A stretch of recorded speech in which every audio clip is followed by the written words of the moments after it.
This week, the Pittsburgh Steelers travel to Cleveland to take on the Browns for the second time this season, trying to get the season sweep over their division rivals. Welcome into Steelers Talk. I'm your host, Jack Sperry. And this week we are doing a sub-battle with our frenemies here at the Browns Report, our Browns channel here at Chat Sports. And right now, they have slightly more new subscribers than us this week. They've got 6 more new subscribers this week.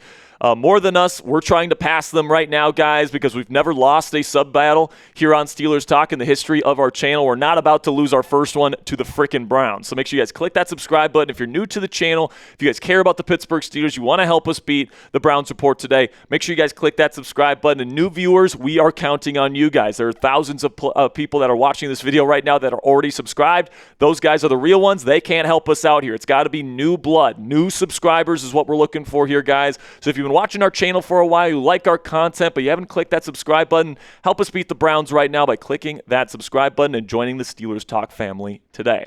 All right, man, so the Pittsburgh Steelers have a hell of an opportunity in front of them this week. If they beat the Cleveland Browns this week, no matter what, they win the AFC North Division Championship. But it's not going to be easy, man. Even though the Browns are 3-12, you know, they have arguably the worst offense in the National Football League, and they just lost their number one running back.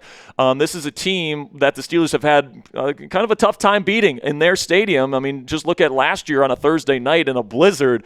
The red-hot Pittsburgh Steelers ended up losing to Jameis Winston and the Cleveland Browns on that Thursday night. And as we know, Thursday nights can get weird, all this different stuff. It's late in the season now. There's lots of injuries on the Cleveland Browns roster that we'll discuss on today's show. Steelers should win this football game, but just keep in mind that these interdivision matchups on the road can get funky from time to time. But if Baltimore loses on Saturday, guys, they play the Green Bay Packers. You know, this game doesn't matter a ton. All right. In fact, it doesn't matter at all. The Pittsburgh Steelers are the number 4 seed in the AFC playoffs, and they will be hosting a playoff game as the AFC North Division champions. So if that's the case, I think we could see backups. And Mike Tomlin, the head coach of the Pittsburgh Steelers, even alluded to the fact that we could see some backups. Like, for example, Will Howard could be getting his first NFL start this week.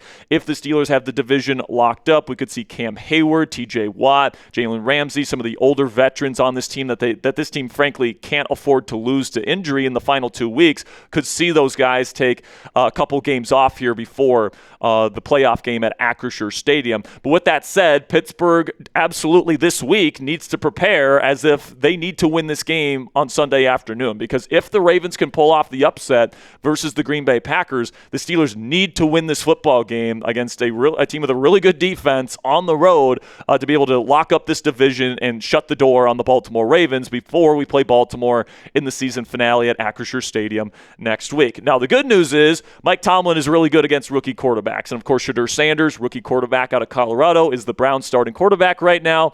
Mike Tomlin has a 27-6 record versus rookie QBs, including with a win over Dylan Gabriel, the other Browns rookie quarterback, back in Week 6. So that's an over 81% win percentage. Mike Tomlin is really good at confusing young quarterbacks in this league. Now, the problem is Mike Tomlin is 9-8-1 in games in Cleveland in his career, okay?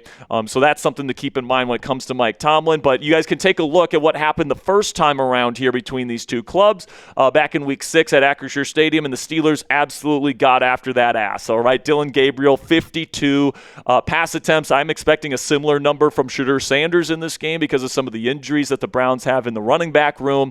But it wasn't a good day for the Browns offense, just 9 points. The Steelers were okay in that game. 2 touchdown passes for Aaron Rodgers, and DK Metcalf had a pretty decent game. Obviously, he won't be playing in this game because he'll be serving a suspension. But that's what we did in the last matchup versus the Browns back earlier in the season. But as I mentioned earlier, guys, Mike Tomlin is 9-8-1 versus the Browns in Cleveland in his career. So a slightly over 50% record, but he's also 1-5 in his last 6 games in that building. So this has been a building that the Steelers have had trouble getting victories in including last year. And it's not like that Browns team last year was that much better than what they've been putting on film this year. Also, another storyline heading into this one is that superstar edge rusher Myles Garrett could break the all-time single-season sack record if he gets even a half sack versus Aaron Rodgers this weekend. He would be beating, of course, T.J. Watt's record of 22 and a half sacks in a single season. So we got to make sure we stop Myles Garrett. Keep in mind, Garrett was sackless in Week 6. They did stymie him. This Steelers offense has been one of the only teams in the league that has been able to do that against Garrett this year, but they have given up 5 sacks in their last 2 games against Myles Garrett in this building. Okay, so when they're on the road, Garrett has been a big-time impact player for the Browns defense. Now, the last 2 years, the Steelers have had quarterbacks that hold the ball longer than Aaron Rodgers does.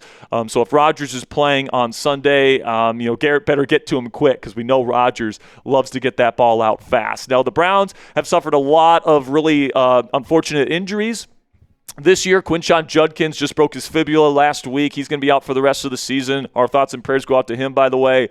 Jack Conklin, their right tackle, is out. Ethan Pochich, their center, is out. Malik Collins, who is having a really good season on the interior of their D-line, is out. DeJuan Jones, their swing tackle, is out. Jeremiah Owusu-Koramoah, their excellent off-ball linebacker, is out. Jerome Ford, their number 2 running back, is out. And then one of their corners, Martin Emerson, is also out for the season. So lots of impact players for them are out at this stage in the season. And then some other names to keep your eye on this week. Denzel Ward, dealing with an injury, did not play last week against Buffalo, so we'll see what his status looks like throughout the week. Dylan Sampson, the Browns are really hoping he can play, the rookie out of Tennessee, this week because they're missing Ford and Judkins for the rest of the season. So if they don't have Sampson, they're going to be really down bad at running back this week. Michael Hall, Wyatt Teller, and David Njoku are their other 3 starters that are questionable heading into the week. Then there's obviously injuries to watch on the Steelers side of things as well. T.J. Watt, Nick Herbig, James Pierre, Isaac Seumalo, Calvin Austin III, and Brandon Echols, all injuries to watch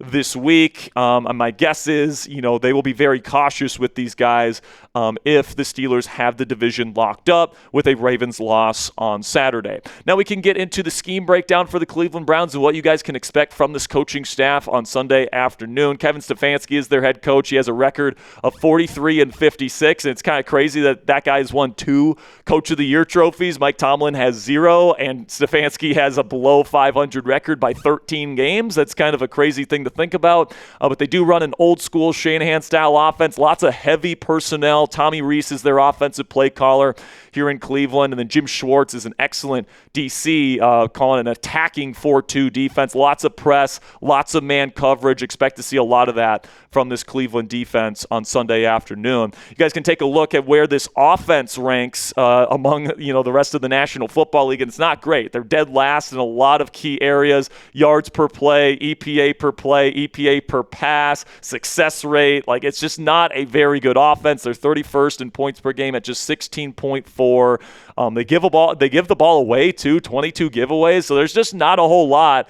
that this Cleveland offense, can hang its hat on. The best thing that they do is score in the red zone, and they're not even in the top 20 in that category. So this offense is not a very good one.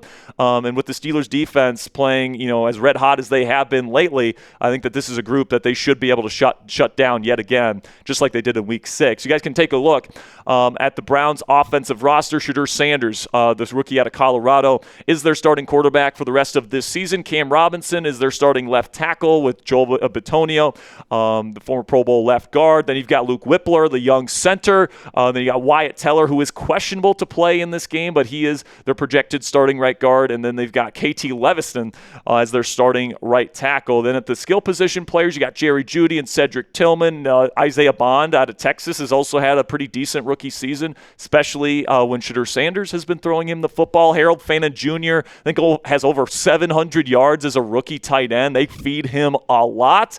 And then right now I'm expecting Travion Williams to be the starting running back for Cleveland. Maybe it's Dylan Sampson, But right now, Travion Williams is the guy expected to be the number one running back on Sunday. Then we get to the defensive side of the ball for Cleveland, and, it's certainly better, right? There's top 5 in a lot of key areas like yards per game allowed and yards per play allowed, EPA, success rate. They do a really good job in terms of stopping the ball and, not giving up a whole lot. Now, they do give up the 20th most points per game because their offense is so bad that, the field positioning is not fantastic and they end up giving up points. But this is a legitimate defense, guys. Definitely a top 10, if not a top 5 defense in the league. And a big reason for that is Myles Garrett, the pretty much perennial defensive player of the year candidate at this point. He is just an absolute revelation, man. He is so good.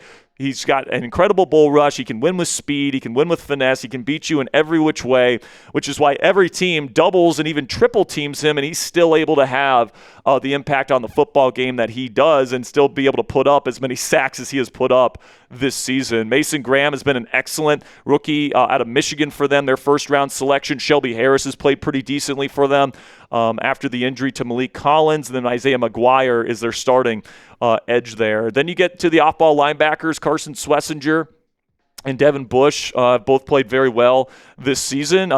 Good for Devin Bush. You guys remember, towards the end of his Steelers tenure, he was absolutely terrible. He has found a home here in Cleveland where he's played pretty darn good ball this season. Then you get to the secondary. We'll see if Denzel Ward is able to play for the Cleveland Browns this weekend. He's questionable, but Tyson Campbell is the guy they traded for, actually the week of the Steelers game back in Week 6. And then Ronnie Hickman and Grant Delpit are their starting safeties, with Miles Harden as the weak link there in the cornerback room playing the slot. So still to come here on the Steelers Talk Preview here in Week 17. Keys to victory versus the Browns. I got my scouting report on rookie quarterback Shedeur Sanders and how the Steelers can get to him and make this a very long day for Mr. Sanders. And then we'll get into my official Week 17 score prediction for this ball game. But before we get into the rest of the preview here, go check out our friends here. Go to chatsports.com/AR8 and then use code CHEERS to get 25% off an Aaron Rodgers jersey today. For me, guys, this has been a really fun season as a Steelers fan. It's going to be one that I always remember. It's going to be the year that Aaron Rodgers was our starting quarterback, and hopefully it's going to be the year that the Steelers can, maybe win a playoff game or, at least, go on a little bit of a run in the playoffs. That's what I'm hoping for here, guys. It's going to be a season where if you're in a Rodgers jersey 20 years from now, people are going to point to it and say, oh my gosh, I remember when we had Aaron Rodgers for that one or maybe 2 seasons. So if you guys want to have that kind of unique kind of jersey here, go to chatsports.com/AR8. Use code CHEERS to get 25% off your Aaron Rodgers jersey today. All right, so my first key to victory here is to go for the strip sack on Shedeur Sanders because he does have kind of a longer, a little bit loopier throwing motion. He does take a little while to get that ball out of his hands. And if you can get Alex Highsmith, Nick Herbig, these guys around the edge to swipe at that football, I think that's going to create some opportunities to make some game-changing plays on defense here. Shedeur is certainly somebody that likes to hold the ball for a little bit. He likes to scramble. I don't know if that's going to be very prudent to do against this very good Steelers defense, which I believe leads the league in sacks right now. If I'm not mistaken, they've been very good here over the last several weeks at getting after quarterbacks.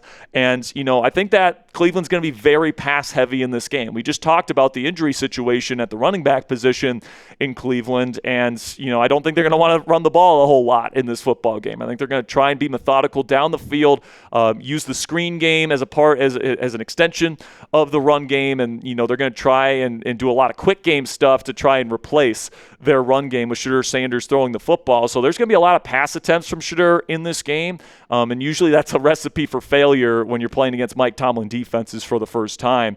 But that's exactly what the Steelers need to make him do, is make Shedeur Sanders beat them down the field. Go to guys like Jerry Jeudy and Cedric Tillman and Isaiah Bond down the field instead of just dinking and dunking his way down the field, because Shedeur does not have a great arm. He does not, all right? It is a well below average NFL arm in terms of overall arm strength, and, he's going to want to win quick and underneath, because you better believe that Cleveland Brown coaching staff is going to tell him this pass rush that Pittsburgh has is really good. You're going to have to get the ball out quickly. So if you take away the underneath stuff, that's going to put a lot of pressure on Shedeur to make correct reads down the field and then throw balls accurately, and it might be windy. It's going to be cold out there in Cleveland. Like this, just make his life miserable miserable out there, man. That is what you got to do if you are the Pittsburgh Steelers defense. If you make Shadur Sanders' life a living hell in that pocket on Sunday, there's going to be a very little chance that they end up winning this ball game. But then shifting over to the offensive side of the ball for Pittsburgh, first thing you got to do, double or even triple Myles Garrett. All right, he is an unstoppable force of a human being. Okay, there's a reason why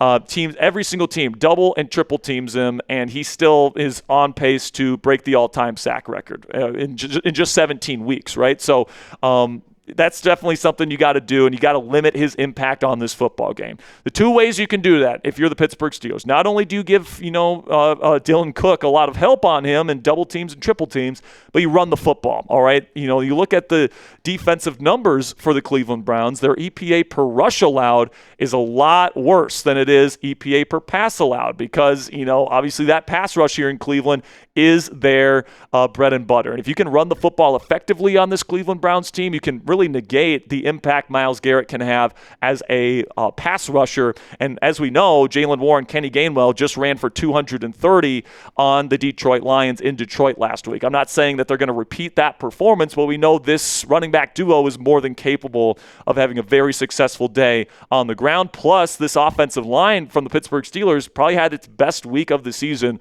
run blocking. They are really gelling at the right time, and I'm looking forward to seeing what this Steelers run game can do against this Cleveland Browns defense. And then the other way you can negate Myles Garrett is that you can get the ball out fast, and this is the way that they negated him back in week 6. All right, if you can get the ball out fast, if you can get the ball out to playmakers in space, if you can identify coverage pre-snap the way Aaron Rodgers can, you can get the ball out of your hands very quickly, and if you can do that, Myles Garrett's not going to have time to get to the quarterback. All right, so that's got to be a big part of the game plan. I certainly expect it to be, knowing how much Mike Tomlin respects the talents of Myles Garrett. And with a guy like Aaron Rodgers, whose football IQ is better than nearly any quarterback in the league right now, that's certainly an advantage the Pittsburgh Steelers have going into this game. Then also, you can't forget about the rookie up the middle on the defensive line there for Cleveland. Mason Graham out of Michigan is having a fantastic season this year, arguably a defensive rookie of the year type of performance in this season. He's certainly in the conversation. I think because Cleveland is so bad, nobody really knows how well this young man is playing, but he is a hell of a player, and they use him and Myles Garrett on stunts a lot, and that is an explosive duo. All right, so you got to have a plan on how to kind of handle those stunts, all those different things. But Graham can also beat you one-on-one, so that's definitely a player that you can't let beat you in this ball game either. And then I think in the passing game, Aaron Rodgers needs to exploit the mismatch between the Steelers slot wide receiver, Adam Thielen, and then Miles Harden, their slot cornerback. All right, I think Thielen with DK Metcalf serving a suspension in this game, Thielen's got to be a big part of the game plan, all right? And Harden is their weak link in the cornerback room. And especially if Denzel Ward is out there, you're going to have Marquez Valdes-Scantling and probably Roman Wilson on the outside with Tyson Campbell and Denzel Ward on them in man coverage. I don't expect those two guys to win a whole lot, but I would expect Adam Thielen, a really shifty route runner that runs routes the right ways, has tough hands, to be able to beat Miles Harden pretty consistently. So I think Thielen, who had 4 catches last week, he led all receivers on the Steelers with yardage. He had 3 third-and-long conversions. He's got to be the safety blanket for Aaron Rodgers in this football game, and I would expect a big game from Adam Thielen in this one if Aaron Rodgers plays.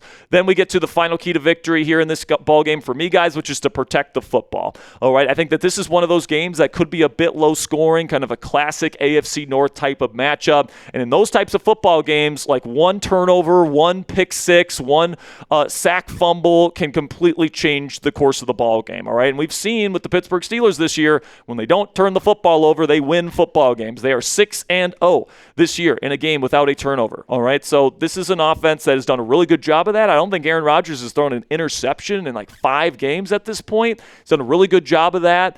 So if the Steelers can just play clean football, they should have a very good chance of beating the Cleveland Browns this week. We can take a look at the points per game trends before I give my score prediction here, and and the trends would predict a 24-20 Steelers win, which does put it outside of the margin of error. So the Steelers are the clear favorites heading into this ball game. And for me personally, guys, I'm going to go with the Pittsburgh Steelers to win. I'm going to have them win by multiple scores, but a little bit lower scoring. All right, I'll go 23-13. They win by 10. I don't think it'll be a perfect game by any stretch of the imagination, because this Cleveland Browns defense can create some havoc, but I do think that with the Pittsburgh Steelers, even though they won't have DK Metcalf, I do think Aaron Rodgers will continue to play efficient football. I think they'll get the run game going a little bit. I think this will be a good game for Adam Thielen, and if they need to win this game to lock up the division before Week 18, I think they're going to accomplish that job and wear that hat and T-shirt in Cleveland this Sunday afternoon.